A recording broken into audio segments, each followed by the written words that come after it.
Hi everyone, welcome back to the Internet Report, where we uncover what's working and what's breaking on the internet, and why. This week, we're chatting about outages at Cloudflare and Salesforce, as well as catching up with the global outage trends from the past couple of months. I'm Barry Collins, and I'll be hosting today with the amazing Mike Hicks, Principal Solutions Analyst at Cisco ThousandEyes. As always, we've included chapters in the episode description below, so you can skip ahead to the sections that are most interesting to you. And if you haven't already, we'd love you to take a moment to give us a follow over at Spotify, Apple Podcasts, or wherever you like to listen. On February 20th, customers using Cloudflare's Bring Your Own IP service experienced a service disruption. Can you start by explaining what Bring Your Own IP is, Mike? Yeah, so normally when a business uses Cloudflare, the traffic runs over Cloudflare's own IP address space. Now, Bring Your Own IP sort of flips that around a bit. So it lets large customers bring their own IP address ranges to Cloudflare and then have Cloudflare originate and advertise those prefixes into the global routing table on their behalf. So from the outside world, those IPs look like they actually belong to the customer, but Cloudflare is actually sort of managing and distributing them. So it's not something then that all Cloudflare users would use. So it's a feature tier. And so why I'm saying this is it actually goes a long way to sort of explaining why this was relatively quiet in terms of public noise. Because the actual initial outage wouldn't have been necessarily attributed to Cloudflare. The affected organizations would have seen connectivity loss with what looked like their own IP address space or to their own sites. So the natural first response, therefore, is to sort of look inward at your own infrastructure, your upstream provider, those types of things. The Cloudflare connection then is not obvious because then we're not looking at that routing layer because that's handled by someone else. So a lot of the impact would have actually been absorbed quietly by NOC teams sort of investigating what they thought was their own problem. And then on top of that, if we're actually looking at from a reporting perspective, as in people going to somewhere and saying, is there an issue? They wouldn't have gone and said, is there an issue with Cloudflare? They'd have gone and said, is there an issue with customer A or customer B? Any sort of sentiment analysis would have been distributed across various areas. So we wouldn't have seen some sort of big boil up. What was the nature of the problem here? So it actually came down to a BGP route withdrawal. But this was actually triggered by an internal automated cleanup task, so some maintenance task. Cloudflare was running a process where they wanted to clean up unused Bring Your Own IP configurations, but it actually had a bug in it. So where there was an empty parameter, it actually interpreted as delete everything matching rather than delete nothing. So what it started doing was deleting these route advertisements. So therefore, it effectively had the subsequent effect of withdrawing these BGP route advertisements for these Bring Your Own IP prefixes. But by the time it's actually identified by Cloudflare and they sort of manually stop the process, they estimate around 1,100 prefixes out of roughly around 4,300 prefixes that have been pulled from the routing table. Now, the important thing to understand about what this means for the affected destinations is that those prefixes did not just become harder to reach, they cease to exist in the global routing table. You can't route around them. Something is being withdrawn. There's no alternate path to it. So what we then start to see is this thing called BGP path hunting, where we'll see the downstream providers or the downstream autonomous systems start going through this sequence where they're saying, oh, I know how to get to it. Can we get to it via you? Can we get to you via you? And they start to do this. So you see an origin destination, but traffic just routes through to this dead end, as it were. Cloudflare managed to manually stop the faulty task, but only after a quarter of all BYO IP prefixes have been affected. What does this tell us about the speed with which faults can propagate? So I want to be precise about this because it's easy to oversimplify. BGP propagation isn't instantaneous. So if it travels in a wave across the routing table, there's things like hold down timers, which mean withdrawn routes are not sort of flushed everywhere at once. So how quickly any given network sees the withdrawal depends on where it sits specifically within that topology and its peer relationships, how its time is configured. But what the data showed was the beginning of that process, as I said, we saw this path hunting behavior as the withdrawals started to ripple outwards. If you remember, we've had a series of Cloudflare outages through configuration changes where it sort of took stuff down. And over a period of time, they've instigated this process where they sort of do small parts. They hadn't actually gone through and withdrawn everything at once and done a wholesale change that contained any blast radius they had. Why is an incident of this nature hard to diagnose quickly without the right monitoring tools? So with the Bring Your Own IP, Cloudflare is originating and advertising their prefixes into global routing table on the customer's behalf. The customer has no BGP presence in this model at all. Now, this is kind of the whole point of the service. But what this then means is that from the outside world, those IP ranges simply appear to belong to the customer. So there's no visible Cloudflare fingerprint on destination address itself. So if your monitoring sees connectivity loss, what it actually looks like to a customer is the customer's owned IP range is gone. So your first instinct is to look at the customer's infrastructure, not the upstream provider, not Cloudflare. And that dependency is only visible if you're looking at that AS path and you know what you're looking at. So this is genuinely a tricky correlation problem, and is why some affected organizations would have spent some meaningful time looking at a different area before they actually isolated down. The path hunting itself, we saw very clearly in the data, is a direct consequence of a single homed architecture. So AS209242, which is the bring your own IP autonomous system, has only one upstream, which is the main Cloudflare one, which is autonomous system number 13335. So when those prefixes were withdrawn, the routing system had no illegitimate term. Now, what we saw in the internet is repeatedly generating, discarding of alternate paths, all of which still transit Cloudflare, because that was the only place where those prefixes can actually originate. Now, the routing system is essentially searching for something that does not exist, and that's showing exactly what the path hunting actually looks like. Now, looking at that from a holistic perspective, we were able to sort of correlate those and identify that common part in which they were all coming from that Cloudflare domain. And specifically, when we're seeing the ones that were directly affected, they resolved from the Cloudflare bring your own IP autonomous system. That allowed us to actually put things together. But if I was looking at individual service, I would only have seen that one service impacted. I wouldn't know what caused it, or only the fact is I actually couldn't get to that end destination. What are the lessons to be learned from this outage? So the first thing about this is automation scope. So when you give any automated process the ability to make broad destructive changes, you've got to have these sort of guardrails. You need to be able to proportion the actual blast radius. So if something does go wrong, you can actually sort of keep it quite contained. So this wasn't anything malicious going on. It was actually a cleanup task with a logic error. We've talked previously about this aspect where you have these cascading configuration issues, or making one particular change, it can run out there. So the damage it caused in the time between it running the engine and stopping, whilst it was significant, there was the ability not to take everything out. The second learning is really about dependency visibility. Most enterprises have these third-party dependencies. They understand at a service level, but not necessarily at the infrastructure level.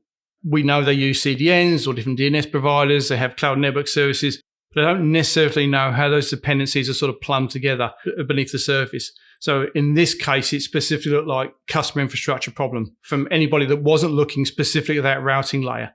So this is what we're going to call a hidden dependency. This isn't unique to the bring your own IP or even to Cloudflare.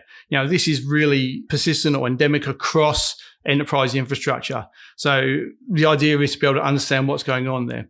And the question worth asking after any incident like this is just not what broke, but what did I not know about my services and how I connected it before? Because that allows you to move forward to the next stage where I can sort of mitigate around it, or I can look at the seismic signals as something started coming in and then take action to mitigate it. Salesforce experienced a global outage on March the 17th. What did you observe of this incident, Mike? So what made this interesting was the way it actually failed. It had very specific sequence, and we can actually see this right across everywhere. So straight away, we can see this as a back-end issue. We start to see server-side errors, so we actually know we have network connectivity coming to back-end there. But what we actually were able to observe across a number of tests and across a number of instances of this was these HTTP 500 errors, so service unavailable types of things. But then it actually had a distinct pattern where it shifted to 503s across all the agents there. So this is normally, we'll see some going to 503, some sort of sitting at 502s, and this distributed pattern. But this was kind of this straight switch over that we actually saw there. As it started to recover, we saw the pattern shift again, this time to go to receive timeouts. So the connections were still making their way through there, but there was actually nothing coming back. So why I say this was interesting was because this sequence didn't tell us it was just down. We could see that straight away, the fact there was error there. But actually gave us a readable story about sort of how it failed and some clues to what process in the back end might have actually caused this to fail. The ThousandEyes platform data shows this was a lights on, lights off outage that lasted for 2.5 hours. Tell us why the combination of that data and 503 error messages make it possible to diagnose this as a back-end application failure. What was healthy throughout? So we saw the DNS resolve clearly. We could actually get the name. We can see the TCP connections complete. We can even see sort of TLS handshakes succeeding. We knew that network path to Salesforce was fully functional the entire time. And it's also globally. If we think about how Salesforce is architected, we have these various instances from a regional perspective. But this was impacting everybody. Everywhere in the world we're starting to see this. Now, if you then think about it from a 503 perspective, in this particular context, it's like a load balancer or a proxy was telling us that the backend is not available to serve traffic. So actually getting this system, we can't actually answer it there. And the fact that I say this for every single agent globally hit this 503 at around the same sort of time across every region gave us sort of a key diagnostic there. That kind of rapid simultaneous convergence points to something more centralized, being taken out of service rather than a gradual failure or a regional failure. And certainly nothing from a network perspective. The past were there. So if it's been a network issue, a regional infrastructure problem, would have expected some geographic variation in timing, but in this case, there was none. Why does the failure of the authentication layer specifically suggest a database tier issue? When we say the authentication layer, what we're actually talking about is the serving of a very specific instance. So when you actually go to log on, you'll get this single sign-on page. So it'd be specific and customize your area there. Now, what we observed across multiple tests was the Salesforce single sign-on and that authentication handler. It effectively disappeared as a component. So I'm looking at it from a waterfall chart. So I can see that as the page loads, the component loads there. When I was actually looking at it from a failed state, this was consistently missing. So it wasn't called at all. The static content kept loading. So I could actually go to a generic Salesforce login page. The edge stuff was cached, but that never needs to touch the back end. I don't need to make that situation. But then the fact we saw that authentication handler missing tells us something else. That authentication component is dynamic, right? So it cannot be cached. So every request that it goes to must go to the backend directly. The authentication backends are among some of the most database read-intensive components in any platform. Every logon attempt, every session validation, every token check, it sort of requires a database lookup to look for permissions and things like that. So high volume, low latency, deeply sensitive to any degradation in the data tier. Any disruption to that, effectively, we're going to start to see this degradation in performance. What does the appearance of a generic login page reveal about the failure? It's actually a really clean indicator of where in the stack failure was concentrated. So when Salesforce is working normally, you see a customized sign-in branded page specific to your organization. And that customization requires this backend call to retrieve the org-specific configuration. Now, during the outage, what we observed across the test was a generic default login page, which doesn't require any backend call at all. So the system was falling back to whatever it was able to serve without actually sort of touching the broken component in the back end. So it's telling us that not just something is down, but to a degree, the component responsible for the personalized authentication is what effectively failed there. So everything that could be served statically or generically kept working, and everything required the back end did not.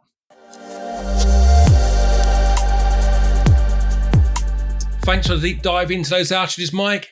And now let's turn to the overall outage trends. What have we seen in recent weeks?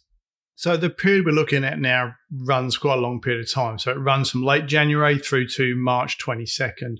And the shape is really a tale of two halves. So we saw a gradual decline through most of February, where it actually bottomed out at around 239 outages. That was in the week of February the 16th to the 22nd, the lowest point in that whole observed period.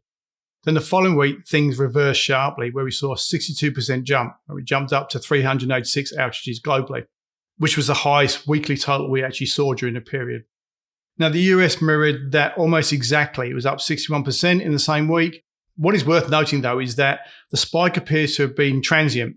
It corrected quickly, and so by mid-March, we were back to levels sort of broadly consistent with where we'd been in the early period. One thing that stands out across the full period, though, is that the United States accounts for around half all observed outages globally.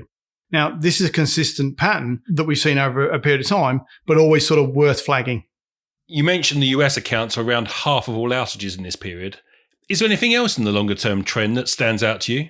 This is the one I find most interesting. So if you look at month over month, December to January and February were remarkably stable. Global outages sort of barely moved across all 3 months. Now, historically, that is not what we've seen. January and February typically become elevated activity. And this we've attributed to operators catching up on maintenance. Stuff was deferred over the holiday period. And then we have various maintenance tasks coming in one after the other. So we've seen typically this rise up through January there. And we've seen that pattern consistently in prior years, but this time it didn't materialize. Now, whether that reflects some generally changing in how network operators manage their maintenance cycles, or whether it's just an anomalous period, it's really hard to say at this moment in time. But it's different enough from prior years that I think it's worth watching to see whether it persists or not.